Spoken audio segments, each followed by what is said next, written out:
Picking election commissioners.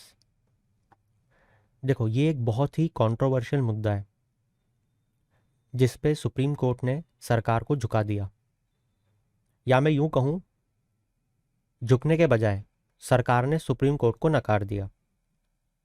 अभी आप कुछ देर में समझोगे जो मैंने आपके सामने ये लाइन बोली। यहाँ पे इलेक्शन कमिश्नर्स की जो अपॉइंटमेंट प्रोसेस है ये इंपॉर्टेंट क्यों है? सबसे पहले तो ये सोचो अपने दिमाग में 1 मिनट के लिए। ये आप जब सोच पाओगे जब आप ये सोच रहे हो कि इलेक्शन कमिश्नर काम क्या करता है। इलेक्शन कमिश्नर इलेक्शंस को कंडक्ट करवाने की रिस्पॉन्सिबिलिटी को निभाता है, मेन अथॉरिटी।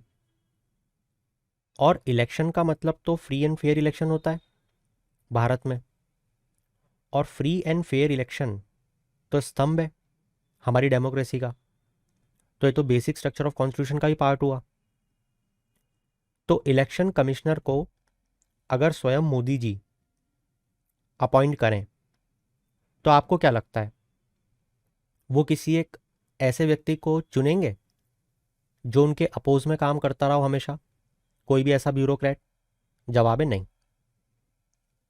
मगर हो सकता है जो उनका हमेशा अपोज करता आया हो वो एक बहुत ही अच्छा एडमिनिस्ट्रेटर, बहुत अच्छा ब्यूरोक्रेट हो, क्योंकि वो इम्पार्शियल मैनर में काम करता है, वो किसी को फेवर नहीं करता है। तो यहाँ पे हमें समझ में आता है कि जो एग्जीक्यूटिव है, मतलब कि मोदी जी, आसान भाषा में गवर्नमेंट, अगर उनके हाथ में ये ताकत दे दी जाए कि इलेक्शन कमिश्नर को आप चुनो जिसको आपकी इच्छा हो, तो वो कैसे व्यक्ति को चुनेंगे? जो उनका फेवर करता हो। अब अगर ऐसे व्यक्ति को चुना तो क्या आपको नहीं लगता कि वो बीजेपी पार्टी को एक ड्यू एडवांटेज देने की कोशिश करेगा इन द इलेक्शन? जवाब है हाँ। तो यहाँ पे इसी चीज को या इसी मुद्दे को उठाया गया कि जो अपॉइंटमेंट प्रोसेस है इलेक्शन कमिश्नर की वो सही तरीके से नहीं होती है। इसमें प्रॉपर एक कमिटी बैठना चाहिए जहां पे सिर्फ एग्जीक्यूटिव ना हो बल्कि और भी लोग हों, और वो इलेक्शन कमिश्नर को चुने, क्योंकि इलेक्शन कमिश्नर पे एक बहुत बड़ी जिम्मेदारी जो कि भारत को एक डेमोक्रेटिक कंट्री बना के रखती है वो है। तो सुप्रीम कोर्ट के पास ये मैटर गया। अब आपको अचंभा होगा और एक चीज सीखने को भी मिलेगी।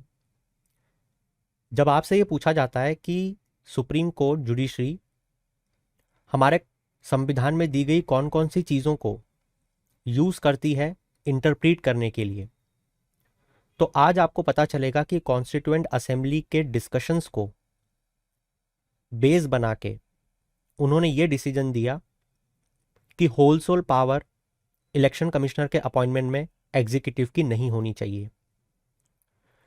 इसी के साथ उन्होंने आर्टिकल 324 को पढ़ते हुए ये बताया कि यहाँ पे लिखा हुआ है कि जो अपॉइंटमेंट प्रोसेस है, जब तक पार्लियामेंट कोई कानून न बना दे, प्रेसिडेंट के पास एक कॉन्स्टिट्यूशनल पावर है कि वो इलेक्शन कमिश्नर को अपॉइंट करेगा।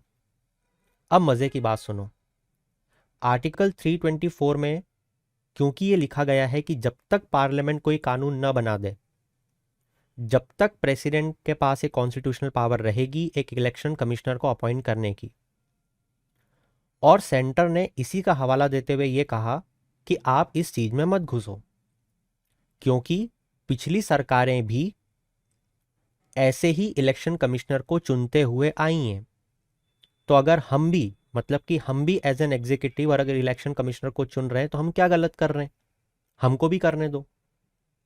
मगर ये तो जरूरी नहीं है ना कि जो चीज गलत होते हुए कई सालों तक आ रही है उसे आगे भी कंटिन्यू रखा जाए। सती प्रथा एक गलत प्रथा थी, तो क्या बहुत लंबे समय तक उसे फॉलो किया गया तो आज भी करना चाहिए क्या? जवाब है नहीं।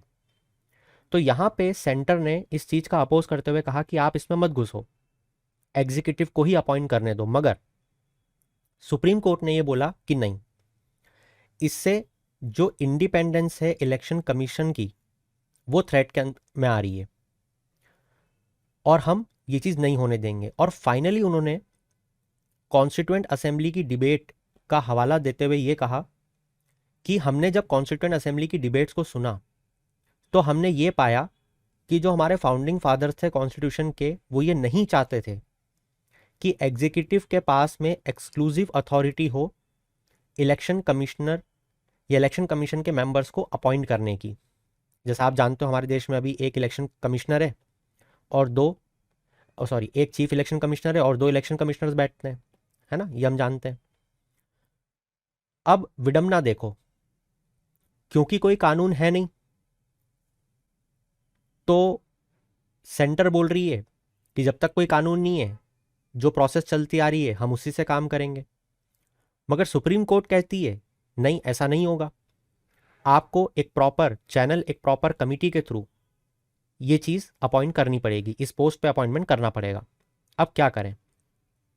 तो सुप्रीम कोर्ट ने बोला कि एक काम करते हैं, हमारा भी एक मेंबर हम आपको दे देते हैं, चीफ जस्टिस ऑफ इंडिया स्वयं उस कमिटी में बैठेंगे। अब पार्लियामेंट को समझ में आया कि ये तो हस्तक्षेप हो जाएगा, जब वो हमको NJAC national judicial appointment commission नहीं लाने दे रहे तो हम उन्हें कैसे इस चीज में दखल अंदाजी करने दें। तो यहां पे हमारी गवर्नमेंट ने सोचा कि यार क्यों ना ये जो लैक्यूना है कि कोई पार्लियामेंट ने बिल पास नहीं किया है, हम इसी को फुलफिल कर दें, क्योंकि उसके बाद तो कोर्ट भी कुछ नहीं बोल पाएगी कि अब तो एक कानून है और कानूनीबद्ध तरीके से अपॉइंटमेंट हम कर रहे हैं चीफ इलेक्शन कमिश्नर का। तो बस हमारी सरकार ने एक बड़ी सूझबूझ का काम किया, उन्होंने एक बिल पास करवाया पार्लियामेंट में दिसंबर 2023 में। बिल मतलब वो एक्ट बन गया प्रेसिडेंट के असेंट के बाद। अब उन्होंने क्या करा कि उस बिल में ये कहा कि एक कमेटी बैठेगी जो इलेक्शन कमिश्नर को चुनेगी। उस कमेटी में एक होंगे प्राइम मिनिस्टर, एक होंगे लीडर ऑफ अपोजिशन लोकसभा के। बहुत सारे लोगों को लगता है कि leader of opposition Lok Sabha Rahul Gandhi हैं, जरा चैट सेक्शन में बताना मुझे कौन है।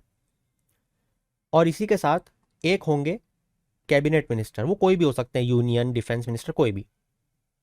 और वो कैबिनेट मिनिस्टर नॉमिनेट किए जाएंगे प्रधानमंत्री के द्वारा। अरे ये तो मूर्ख बनाने वाली बात हो गई। देखो इसमें टोटल 3 मेंबर हैं, 1 2 3। एक तो स्वयं हमारे प्रधानमंत्री जी, दूसरा मेंबर वो होगा जो प्रधानमंत्री जी चुनेंगे, मतलब प्रधानमंत्री जी उसी को चुनेंगे ना जो उनके फेवर में डिसीजन दे, और कौन सा कैबिनेट मिनिस्टर जो उनके अगेंस्ट जाएगा, है ना। तो कैबिनेट में तो वही लोग बैठते हैं जो एक जैसी सोच रखते हैं सब, राइट। कभी आपने देखा है कि कैबिनेट मिनिस्टर मोदी जी के अपोज में बयान दे रहा है? एक ही पार्टी के रहते हैं, सब जानते हो आप। तो अब मुझे बताओ कि अगर इस कमेटी में किसी एक मेंबर को चुनने का फैसला लेना है तो क्या लीडर ऑफ अपोजिशन की कोई भी वक़्त है, उसकी बात का कोई भी वजन है कि वो बोलेगा कि नहीं इसे चुनना चाहिए या नहीं चुनना चाहिए? उसकी बात का कोई मतलब ही नहीं है, क्योंकि यहाँ पे 2:1 की मेजोरिटी हमेशा प्रधानमंत्री के पास ही रहेगी। प्रधानमंत्री का खुद का एक वोट और उन्होंने जिस कैबिनेट मिनिस्टर को चुना उनका एक वोट, तो हमेशा अभी भी वही इलेक्शन कमिश्नर चुना जाएगा जो हमारे प्रधानमंत्री जी चाहते हैं। तो यहां पे अपोजिशन इसी बात का अपोज कर रहा है कि ये प्रोसेस में आपने सिर्फ कानून पहले नहीं था तो अब कानूनीबद्ध तरीके से आप इस चीज का चुनाव कर रहे हो, मगर अभी भी चीज तो वही है, जो कि बात सच भी है। इसी के साथ मैं आपको बता दूं कि ये जो पूरी प्रोसेस है ये कैसे चलेगी। इसमें सबसे पहले सिलेक्शन किया जाएगा 5 नामों का, जो शॉर्टलिस्ट किया जाएगा एक स्क्रीनिंग पैनल के द्वारा, जो कि लॉ मिनिस्टर हेड करेंगे। मतलब कि ये 5 नाम निकाल लिए कि इनमें से किसी को बनाना है, और ये 5 नाम किसने निकाले? एक कमेटी ने। वो कमेटी कौन हेड कर रहा है? Law minister. लॉ मिनिस्टर ने 5 नाम दिए, किसको? सरकार को, ठीक है। अच्छा, इस कमेटी में लॉ मिनिस्टर के साथ 2 यूनियन सेक्रेटरी भी बैठेंगे, ठीक है। तो एक कमेटी बनाई, उसमें हेड कौन कर रहा है? लॉ मिनिस्टर, 2 यूनियन सेक्रेटरी भी हैं। उस कमेटी ने 5 नाम दिए, किसको? एग्जीक्यूटिव को पहले, मगर अब आप उसको समझ सकते हो कि इन 3 लोगों को दिए कि इनमें से चुन लो 5 नाम में से किसी को भी, ठीक है।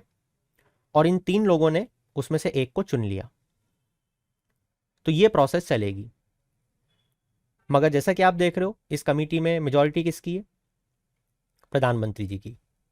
अच्छा, ये जो प्रोसेस है कि इसको डेमोक्रेटाइज करना चाहिए, एक कमेटी के द्वारा रिकमेंड किया जाना चाहिए, क्या ये पहली बार हुआ? नहीं, रिकमेंडेशन पहले भी दी जा चुकी हैं। जैसे अगर 1990 में हम बात करें द कमिटी की, जो उस समय law minister Dinesh Goswami committee, आपने पंचायती राज में भी सुना होगा, उन्होंने भी बोला था कि एक कमेटी रिकमेंड करना चाहिए नाम को, न कि प्रेसिडेंट खुद से उनका चुनाव करें। अच्छा, अभी तक प्रोसेस कैसे चलती थी?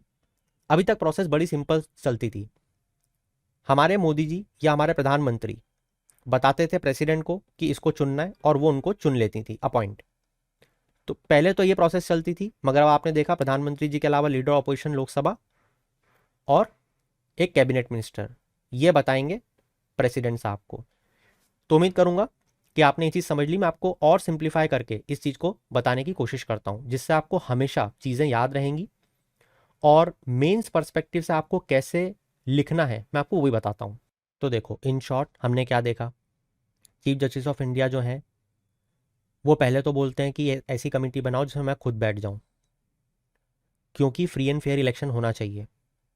एग्जीक्यूटिव के पास हम पूरी ताकत नहीं दे सकते कि वो इलेक्शन कमिश्नर को चुने। मगर मोदी जी इस पर भड़क गए कि एनजेएसी पास नहीं करवाने दे रहे हो, हम ये नहीं होने देंगे। अब आर्टिकल 324 क्या बोल रहा था कि जब तक कोई कानून नहीं है, जब तक एग्जीक्यूटिव ही बताएगा प्रेसिडेंट को कि इलेक्शन कमिश्नर कौन होगा। मगर सुप्रीम कोर्ट ने मना कर दिया कि ऐसा नहीं चल पाएगा, या तो एक कमेटी बनाओ जिसमें हम बैठेंगे।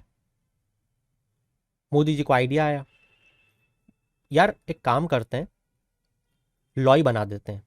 इनको लॉ की दिक्कत हो रही ना, लॉ नहीं है, तो लॉ बना दिया।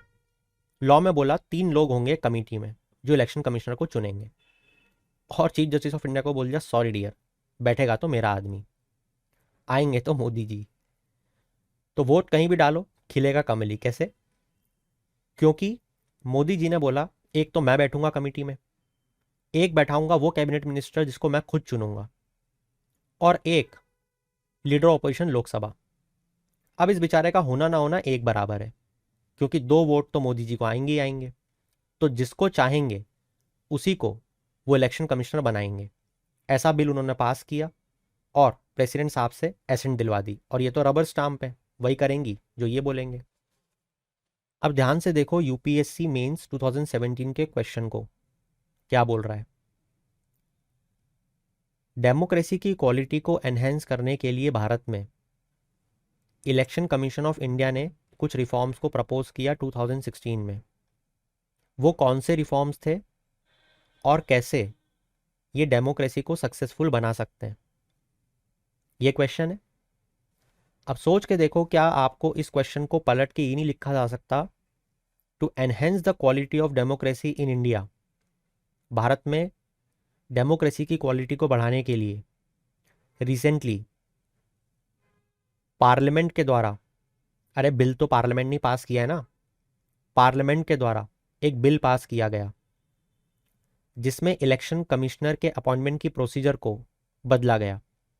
वो क्या रिफॉर्म था या वो क्या प्रोसीजर है, नहीं, और क्या ये हमारी डेमोक्रेसी को सक्सेसफुल बनाने में मदद करेगा और कितना सिग्निफिकेंट रोल प्ले करेगा, ये आपका क्वेश्चन हो गया।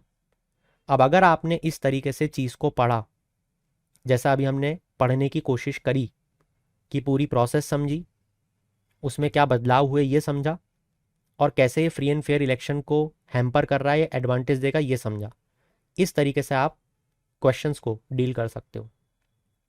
उम्मीद करूंगा कि आप ये समझ पा रहे हो कि आप जो भी चीज़ पढ़ रहे हो उसे पढ़ क्यों रहे हो, सिर्फ पढ़ने के लिए मत पढ़ो। That's it from my side for this particular topic. Indian keep shining, have a good day.